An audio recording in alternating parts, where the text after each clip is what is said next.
Check 1 2. You guys there? We're here. Perfect. Looks like we're recording, so we're good. Good job, DDT, for all the extra work to make this one happen. My goodness, I'm exhausted. Yeah, I know. Do we actually even have anything today?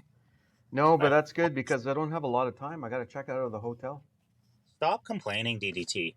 We have stuff we skipped and never got to in previous episodes. Well, maybe Some of that stuff. maybe we should get started then. Could talk about why DDT's huddled in a bathroom in Brampton right now. I'm in Toronto North, near the airport. Yeah. Oh, is that not Brampton? I don't know. I don't know. Yeah. So many different little areas there. Yeah, well, we can talk about why you're there and why we're huddled up in the Honda Pilot Studio and the Odyssey. The Odyssey. Yeah. Honda Odyssey Studio. The family of Honda products. The Odyssey continues. I guess we're ready, DDT. All right, let's get going then. Warning, this podcast will be an injurious waste of your time. Warning, this podcast will be an injurious waste of your time. Yeah, good morning. I'll take a medium with 2 sugar and a medium regular, please.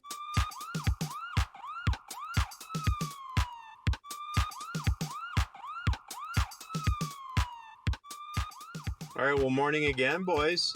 Hey. Why isn't supposed to intro it? No, What's going on? it doesn't matter. Yeah, we're all over the map here. I've taken control of this episode. Yeah, exactly. Good morning. I've hijacked it. Morning. Kind of like the whole day. The initiative shown by JB was admirable this morning. The text at 4:45 was like, "Okay, I'm going here, I'm going there." And Princess Auto, and how about 9:30? Do I hear 8 for the podcast? 7. Well, I was dropping my daughter off at 9, and then I'm like, I hadn't heard anything from you clowns. So then I'm like, ooh, look, Princess Auto. And then I'm like, holy smokes, it's open at 9. Oh, yeah. So then I went and spent I have to say a quality half hour in Princess Did you Auto. buy anything? I didn't buy anything because I ended up having to leave. Yeah. But there's like 30 other aisles I didn't get a chance to do. But oh my God, that place is like Christmas every time I go. Episode 55, proudly sponsored by no one. Yeah, no one. Princess Auto. Well, we wish it was sponsored by Princess Auto. wish. Can we say Princess Auto? I guess we just did. That's how we could do it moving forward. We wish this episode was sponsored by. And then hopefully Princess at one Auto. point they listen. It's like, wait a minute, Yeah. they like our products. Yeah. Yeah. I love that store. Oh my gosh. Yeah. The quality and the quality's not always great, mind you, but I've bought a few Power Fist tools over the course of the years. Power fisting. Yeah. And the quality's not great. I don't even know what that is. It's one of their main brands. Yeah, I've got a couple Oh, of it's those. a brand. It's their Princess Auto brand. It's Power called Power Fist. It's like Canadian Tire's Mastercraft or whatever. Yeah. Wow. Yeah. But like 10 notches down on the quality level. But it's cheaper. But the prices are so great. Huh. Exactly. Like I remember buying an impact drill before impact drills were like a thing that was affordable. And I got a lot of use out of it, but at some point, like I went to use it and it just collapsed. Like the pieces just fell off. It wasn't as impactful at some point. It just let go. Huh. Yeah. But what did you ask me to look up there while I was there? I asked you to look up the boil in a bag meals Why? for camping. Oh, nice transition. Why did you Jake. ask me to look up boil in a bag? First of all, I'm shocked that Princess Auto has boil in a bag I know. meals. I saw them there once, and I was curious if they had them back again. And That's you the first answered the thing. question. Yeah, they got one flavor, rice and chicken. But That's my favorite. Why did you ask me? Because we're back to the planning phase again for the Puckasaw trip in July. Puckasaw hiking trip. Yeah, It is Duff's bucket list to complete the back and forth the whole way. I think if he goes with those guys again that he did last year, he'll never end up completing it ever. Well, the first time, as you remember, I went with By the way, Dan. By the way, yeah. Should we not apologize first before we get into the stuff? Well, can you apologize for that interruption right now? Yes. Yeah, I'll apologize for that, but we have to apologize for the quality because I'm sitting here in Toronto, and you guys are in the studio with the phone on. Yeah, So we have no idea, good listener, what this is going to sound like. Yeah. We're just hoping for a quality episode, but chances are, and you know what, your ears might fall off. And I got to check out of the hotel in like 40 minutes, so we're gonna have to make this shorter than usual. So I apologize for interrupting. Continue, Duff, with your you're gonna have to mark your calendar there, because you're gonna have to beep out a name at the beginning. The number of times you guys called me by my first name in the podcast. No, we just don't do it anymore. Hardly ever anymore. Okay. On the rare occasion, you beep it out, so you can apologize for that and beep it out. Here we go. So so go ahead. The Puckasaw Coastal Trail is, if you're a consistent listener to the show, you probably know a little bit about this already. Canada's toughest trail, 120 kilometers out and back. Many people covered in anywhere from like 9 to 15 days of hiking. It is 120 kilometers out and back?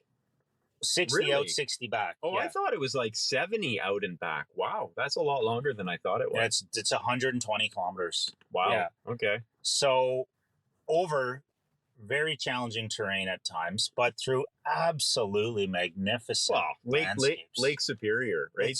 It's unspoiled, untouched wilderness. I have only ever driven by Lake Superior heading out to Kenora and Winnipeg.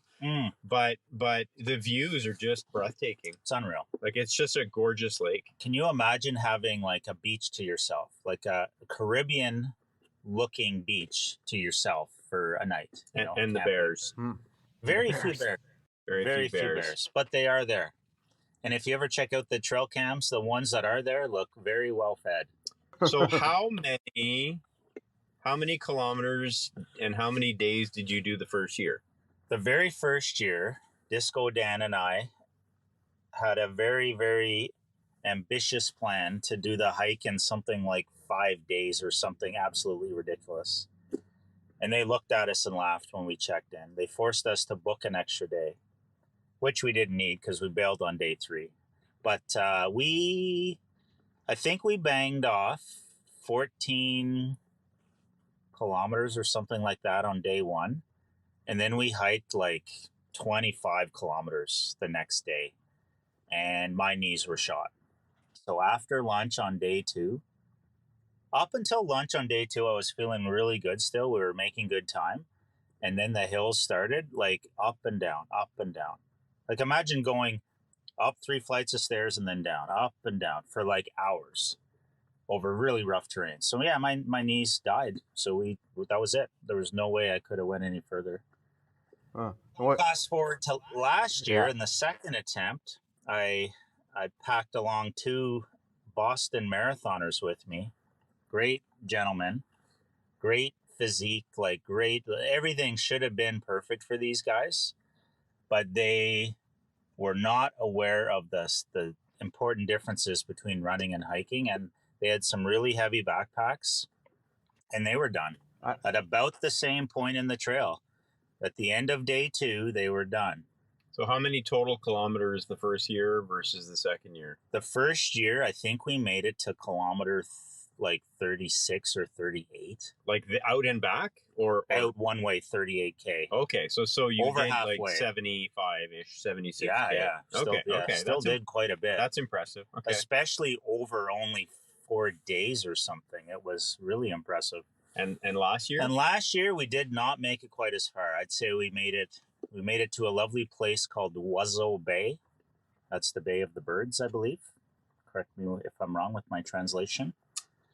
Oh, La Baie des Oiseaux. Yeah, okay. Oiseau Bay. Yeah, that would be the Bird Bay. The Bird Bay. Made it to Bird Bay, and we knew we were done on day 2 just getting there. And I remember last year going over to your place when you were meeting with the... Yeah, you met the boys. I did, and you were telling them how to pack, and they had everything but the kitchen sink. They had everything but the kitchen sink in their backpack. And you're like, no, guys, that's not going to work. And he kept taking things out. Yeah, even with their fitness levels and running abilities, I guess what my mistake was is I never did truly speak my mind at that point. I just assumed, you know what, these guys are animals and I guess they can do it, is what I was thinking, Yeah. right? They ran the Boston Marathon twice. So I'm like, yeah, I guess they can do it. Well, But it's comparing apples to Yeah, oranges. Though. I know. Yeah. Like yeah. distance running. I mean, It's different. Yeah, Yeah. it's absolutely different. Yeah. I've ran a couple marathons, and it's nothing compared to a day of hiking. No. It's just so different. Different. Yeah. My experience has only been day hikes. So Yeah. you know, I've done a lot of the peaks in like the Lake Placid area and the White Mountains and stuff. Stunning. So I guess my question is,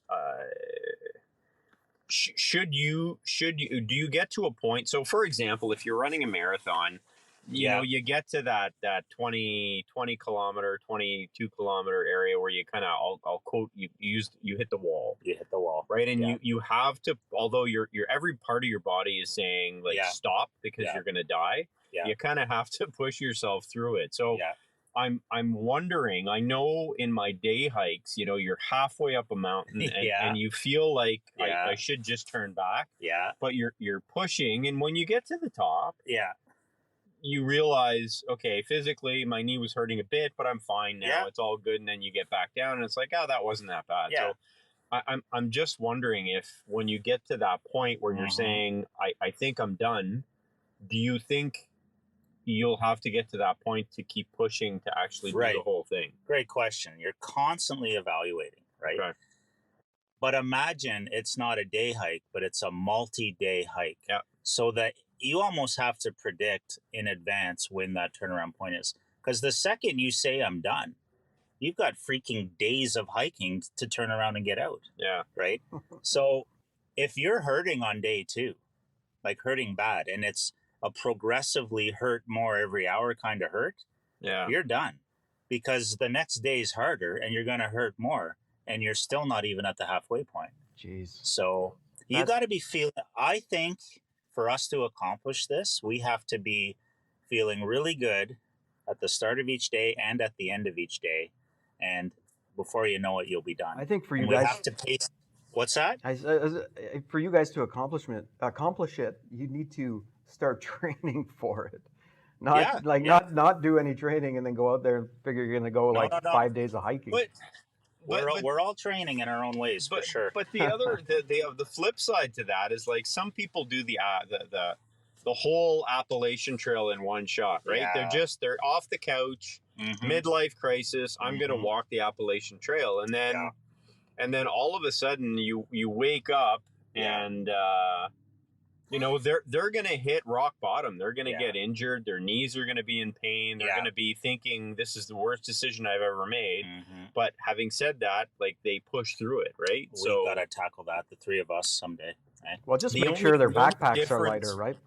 I guess the only difference is with the AT trail is that if something goes wrong, you can get pulled off at various points. Any point. Whereas with Puckasaw, based on what I've looked at and what you've told me, you can't. No. Well, you can get an emergency medevac. Which would cost you an absolute fortune. It could, it could. A few butter tarts, anyways. That's funny. Yeah, it's like you don't run a marathon with backpacks on your back, right? But so now maybe they should. Share maybe it's good training for them.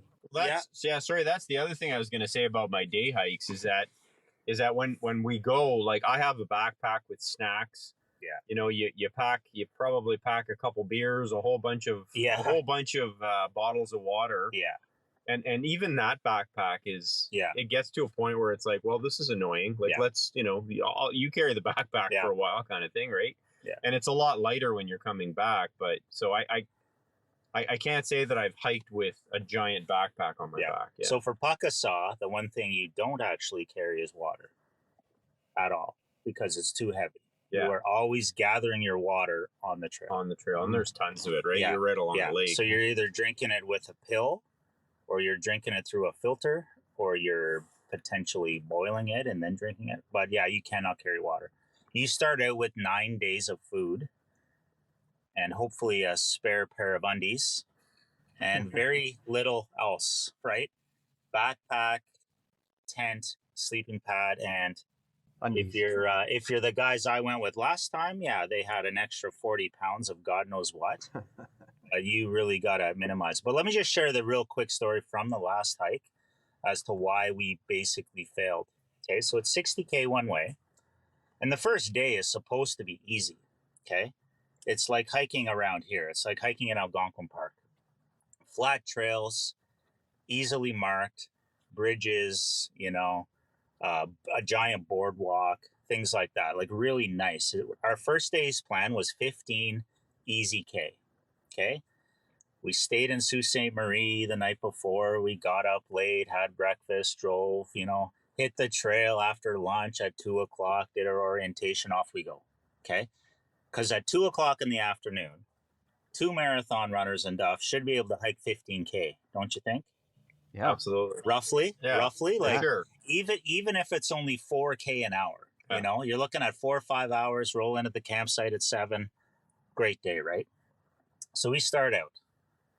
No one tells us anything about the crazy construction on the boardwalk. Okay, so imagine a trail that heads south along Lake Superior, okay, and has a 1 kilometer boardwalk across a giant marsh, okay?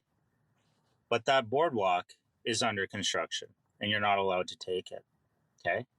The detour of which consists of a 4 kilometer complete bushwhack around a freaking marsh. Wow. Yeah, wow. So there we are. Yeah. Okay. Yeah, that just kicks it off with 20 minutes in. A kick in the pants. 20 minutes in, we've just added an hour and a half of completely arduous, horrendous hiking to this trail. For no reason. Yeah. For no reason. Okay. So that's disheartening right off. It was disheartening. Yeah. We got around that thing, and long story short, we did not make it to our campsite that night. So we crashed at around 7, exhausted, at a campsite that was still 5 kilometers away from where we were supposed to be, right? So you're already starting off kind of behind. We're done. I think in the back of my mind, I knew that one frickin' event we were done because we were constantly chasing, but we did a great job day 2. We made it to our originally planned campsite for night 2 by hiking over 25 kilometers in a day. And now it was harder hiking. But like I say, at that point, we were done. Yeah. Because it's not just the detour. You've got the most weight on your back. You're hiking through shitty water. The bugs were intense in this marsh. It was actually hot out. Oh, yeah. You're sweating like a pig. The bugs are on you. Anyone up to go to Puckasaw? Like, it's not, it was awful. Yeah. It was really awful. It felt good to have. How did you pitch it to them? Did you pitch it to them like that? God. I think if you had pitched it to them like that, they would have said no.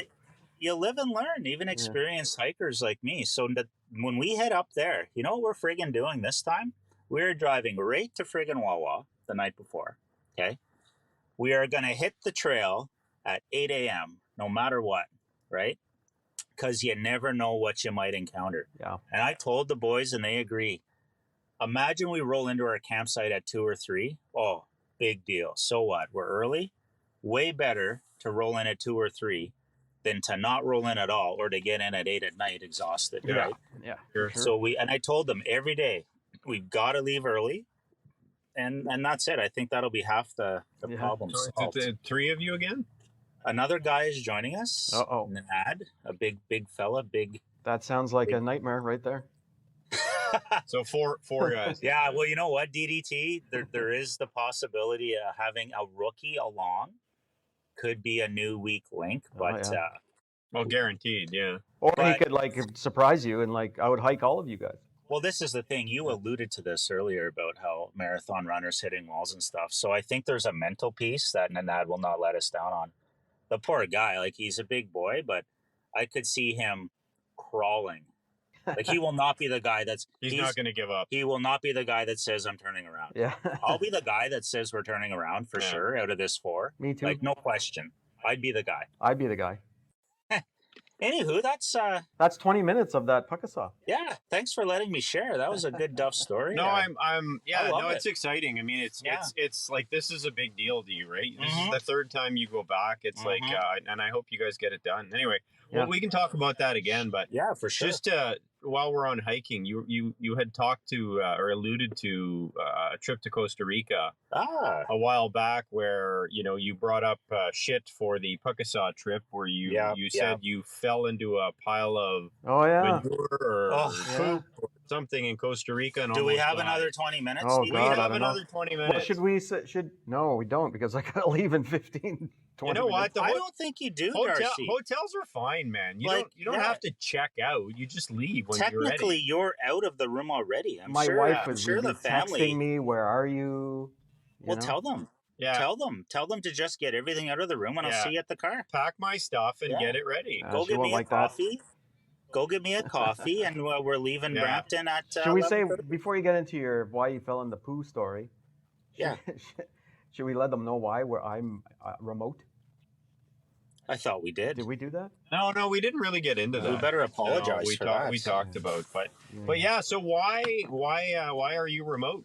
I'm remote because my daughter made the provincial finals for hockey on the U18B, and how many times? So your daughter, along with my daughter and Duff's daughter, have all played hockey. This is for the good listeners out there, this is how we all kind of met. We were on various teams over the years, and we became fast friends, and that friendship has endured throughout all these years, thanks to hockey. But having said that, all of our daughters have played hockey for so many years. How many times has your daughter made it to provincials, DDT? Well, technically it was twice, because you remember we were supposed to go on the team that you coached a couple years ago. Then the pandemic hit. We didn't make it because the pandemic hit and everything was shut down like a few weeks before we were due to go. Yeah, so really one time. Which is some kids don't even ever qualify for provincials in the 13, 14 years that they play hockey as kids. Yeah. So this is a rare treat to just even have the opportunity to go. So congratulations to your daughter for sure on that one. Yeah, thanks. But not the team. But not just your daughter. Just my daughter. Not the team. So how did you guys do? Well, we lost in the quarterfinals 2-1. We had went 1-2 and tied 1 in the round robin, so we were top of our group.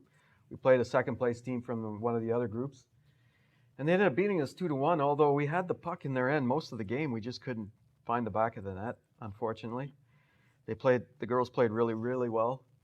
It happens in hockey. That's why they play it, right?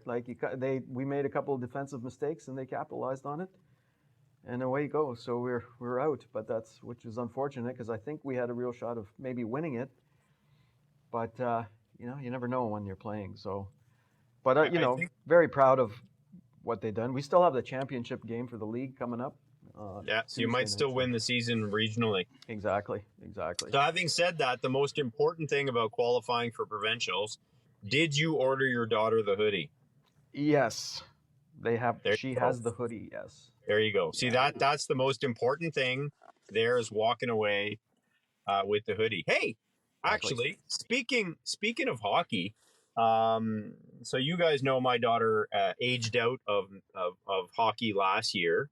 And before Christmas, she played in the intramural hockey with university, and this past semester she played as well with actually a friend that she played hockey with many years in junior hockey. Intramurals again. Yeah, intramurals again, and the past 3 weeks have been sort of the playoffs for intramural hockey, and yesterday they actually won the championship. No way. Yeah, nice. She got like a university t-shirt, intramural champs. That's cool. I was actually working, so I never, as you guys know, I never miss hockey. Yeah. And I had to miss her freaking game yesterday.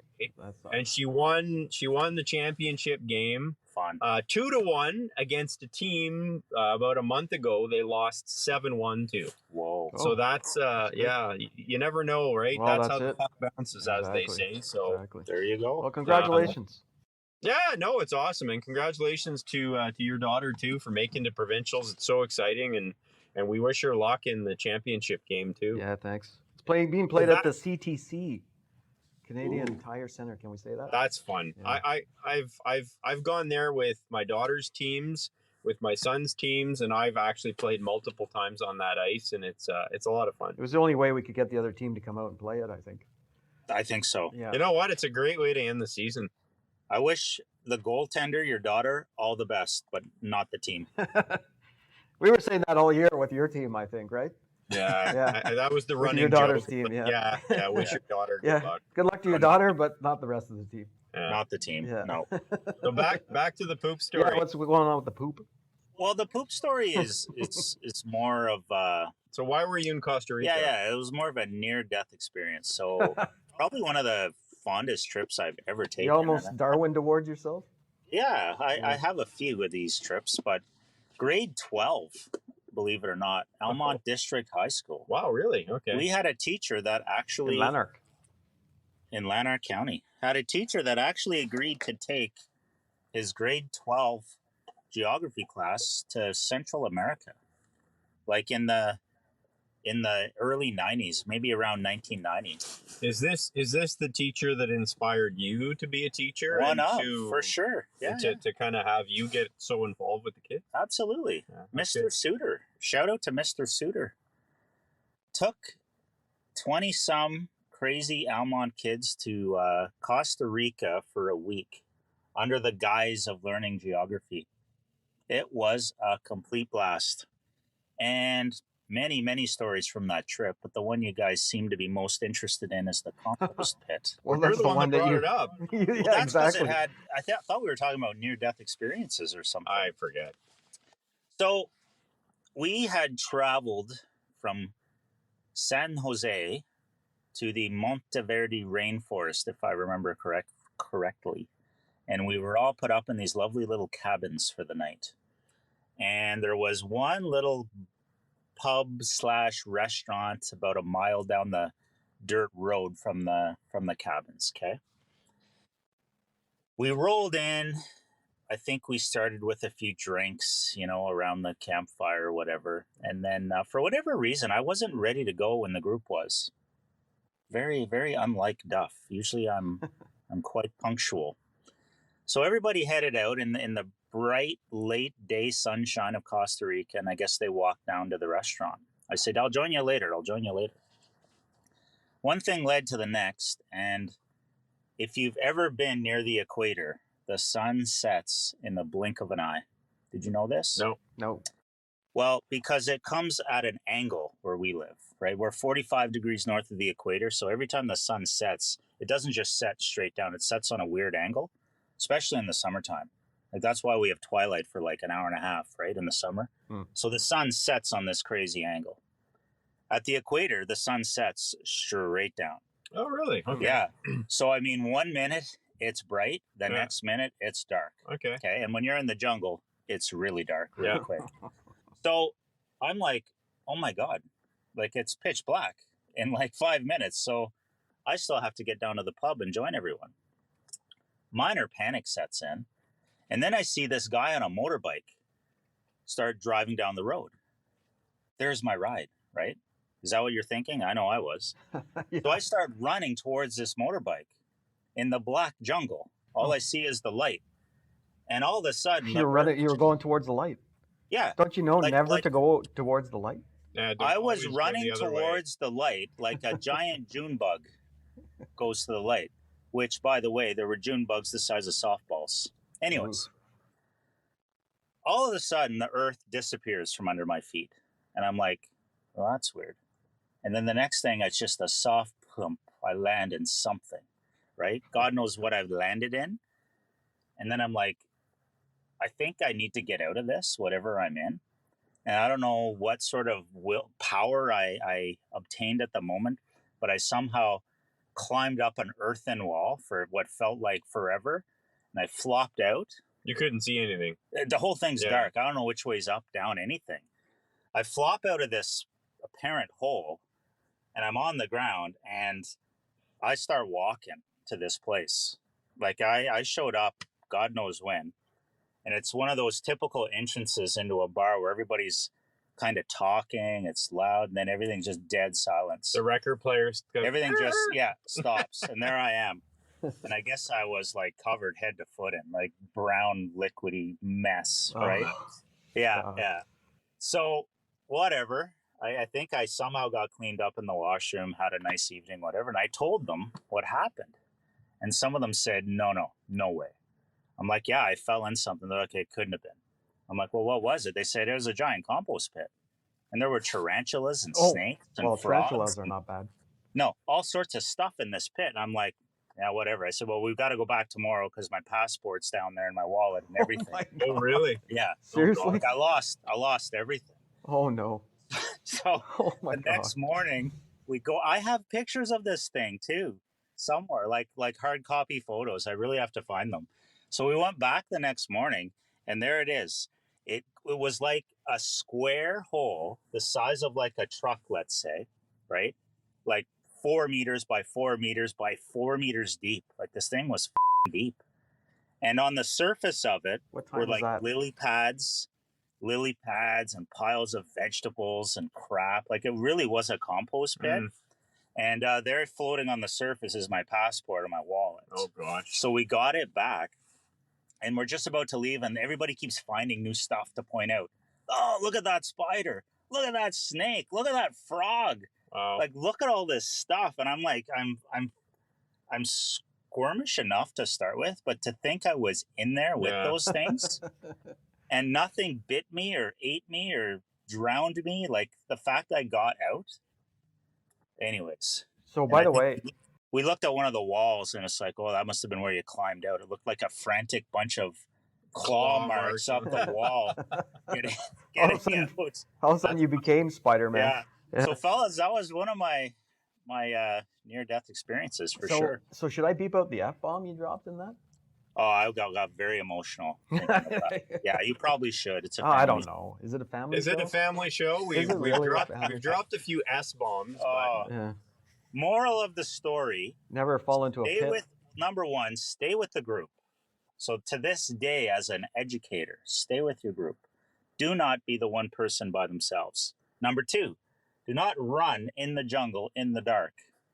Just basic common sense, right? Maybe run. Just don't be in the jungle in the dark. Exactly. Don't ever be in the jungle in the dark by yourself. Yeah. And number three, what we said before, never go towards the light. Oh, never go towards the light. Yeah. And number four, don't run with scissors. Number 5, practice climbing out of an earthen hole, just in case you ever fall in one. Oh boy, we alluded to that story weeks ago. Yeah, do we have any? Yeah, we're actually I'm trying to kind of push you guys to loop back to things that we talk about. So that closes the loop on those two. It does, so that we don't kind of run into the things we should do but we shouldn't. I've got about do, but we don't. Just so you know, I've got a few more minutes to hang on. It's weird that DDT is the one pushing us off. I know, yeah. Well, we're always saying that we want to go shorter. Our podcasts have been going too long. I agree. Remember we talked about that? Minutes, man. My brother doesn't listen past 30 minutes. Yeah, you know. I have a note that says cash for the weekend. What the heck do you think I'm referring to there? I don't know. I have no idea. I've got the Jays, I've got hockey, I've got Puckasaw, cash for the weekend, and compost pit. Cash for the weekend. I don't know. It'll come back to you. Do we have any picks, boys? Oh, I know what it is. DDT. Yeah. It's your weekend I'm referring to. Have you kept a mental note of the cost of this trip to Brampton? Oh, just roughly. I have not. Because remember, I tried to. I think we did a podcast once where I was you. Yeah. And I kind of tabulated it. I'm wondering. Well, there's two tanks of gas, right? 1 tank of gas to go, 1 tank of gas to come back. Jeez. Yeah. And then probably 3 nights at least a quarter of a tank. So probably just in gas, you're probably looking at $230. Well, I filled up last Sunday. Yeah. You know, so I was able to drive here on 1 full tank, but I did fill up yesterday. It was $95. to fill up. Okay, So so but 200-ish bucks. How much was the hotel every night? I think it worked out to about 120 to 130. Let's say average 130 a night. That's tax. That's really reasonable. good. Yeah. I thought it'd be 150 plus. So you know, they give you the discount for almost being in the 400 then. Yeah, so 400. So we're at Five, at 600 now. How much for meals? Yeah, so one of yesterday's meals was 85, 45. The breakfasts I think are about 13, 12 or 13. I had one this morning and 4 of them yesterday. I don't know. It's adding up there for sure. Well, when you guys went out for dinner, like you had 4 people at Boston Pizza and No, my wife and my younger son didn't come, but I did buy him. Oh yeah, the other night Boston Pizza. Can we say that it was $50? That was just my daughter and I. I'm gonna go out on a limb here and say $300 for food For the food, week. Probably. Yeah, that makes sense. Like between snacks and whatever. So we're talking 900 and incidentals. It's $1,000 weekend is what I'm getting at. Yeah, absolutely. Yeah, $1,000 weekend. Yeah. Wow. Yeah, absolutely. Expensive. But it's priceless. priceless. It is well worth it, right? Like it's quality family time for not everyone thinks it's quality family time at your end, it seems. Yeah. But I think it's quality family time. I think so. You know, it's worth it for sure. Yeah. Good for you. Yeah, it was a good time. I mean, like I said, it's our last year playing, so you get out there and you do this thing type. Well, it's her last year of minor hockey. Hockey. I keep waiting for the announcement day by day that she's going to be signing on with Paul Smith's college. Hey? Yeah, well, that day is coming soon, I think. Good, I hope so. Yeah, I think that day is going to come soon. Maybe by the end of the week. I'm ready to add that to my checklist of events when I head down to play disc golf and go hiking and camping. Yeah, we talked about that. You said you'd drive us down there. We'd all go down. I can take you down there for a small fee. Yeah, you guys cover the gas. Absolutely. And my expenses. I'm in. JB might come along, play some disc golf. Yeah. I've never played disc golf. Actually, that's not true. Didn't I take you to play disc golf here once? No, we used, and I don't know. I don't remember if you were there. I think you were there when we were on the hockey team. With that was my disc golf. Our friend, ex NHL player for the Ottawa Senators. Yeah. We had the girls out close to my house. Christoph Schubert. Close to the Sacred Heart High School, and we actually played as a team building. We played disc golf. That was fun. That's the only time I've ever played disc golf. Okay. Well, there is a permanent setup over in Canada North. I would love to try that. Oh, we should take you guys over sometime. Yeah, I think that would be a great time. Actually, we should bring the kids. Yeah. There's one up in Mont Cascade as well, but it's a little hilly and a little grassy. Sorry, DDT, you say you've played at where? One in Mont Cascade. I didn't play it. We did it as a story for a TV show. Huh. Yeah. I'll have to check that out. Yeah, no, but it's a little hilly and a little grassy. They didn't really cut the grass. Oh, that's fine. Yeah. I guess not that you need to cut the grass for disc golf. It's not like real Well, golf. So. the discs, it can be frustrating finding a disc if you hit it off the fairway and it's like in the fringe or the rough. Yeah, you don't want to be searching too long, and they're not cheap. They're more expensive than a golf ball. They're like, $8 thankfully, hopefully easier to find than it should be. Yeah, they're bright colors. Yeah. So, yeah. Cool. Anyway, we're at 40 minutes, boys. I think that's appropriate. I don't know about you guys. Yeah, I have a quick pick. Quick pick. Yeah. New movie out on the Prime. The Prime. Just came out a couple weeks ago called Moonfall. Oh yeah. And it is a disaster movie where the moon is out of orbit and is slowly falling to Earth. Yep. Seen the previews.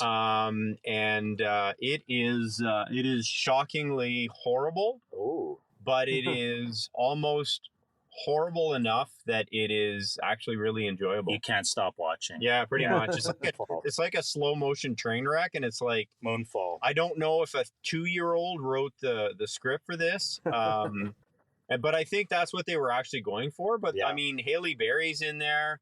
Haley? So there's some fairly. Did you say Haley Berry? Is it Halle Berry? Haley Berry, I think. Yeah, you're right. Yeah.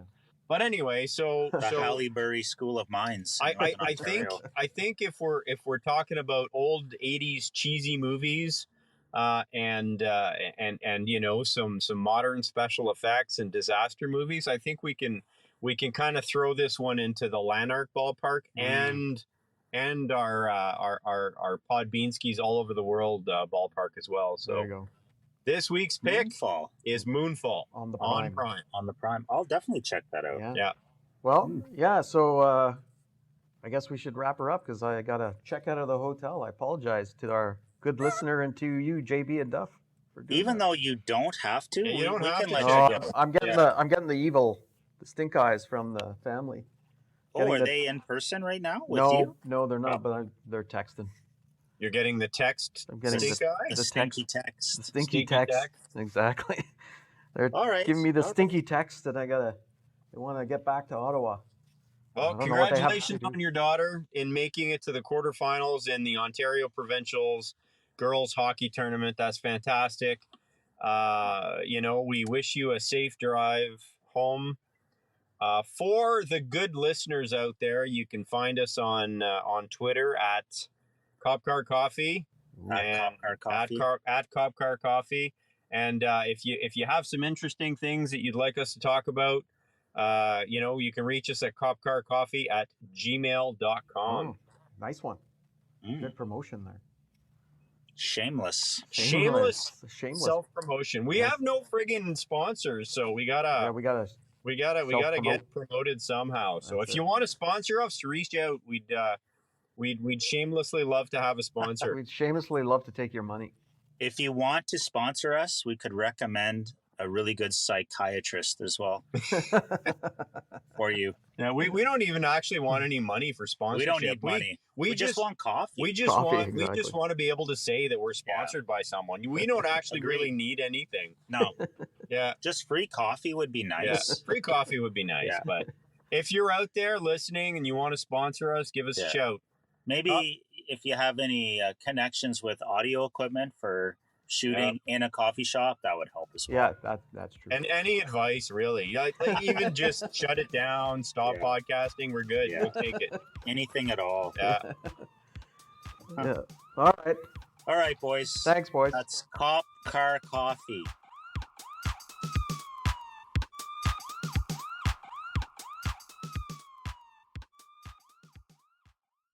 See you, boys. Ciao, buddy. Say hi to the fam. Yeah. Talk to you later. Bye. There's no after talk at all? That was the after talk. Oh. What we just had. Okay. After you said Cop Car Coffee. Yeah, but then after we're done that, we usually chat a bit as well. Oh, okay. But you got to go, right? Yeah. I thought he was already gone. Okay. Talk to you later, buddy. See ya. Bye.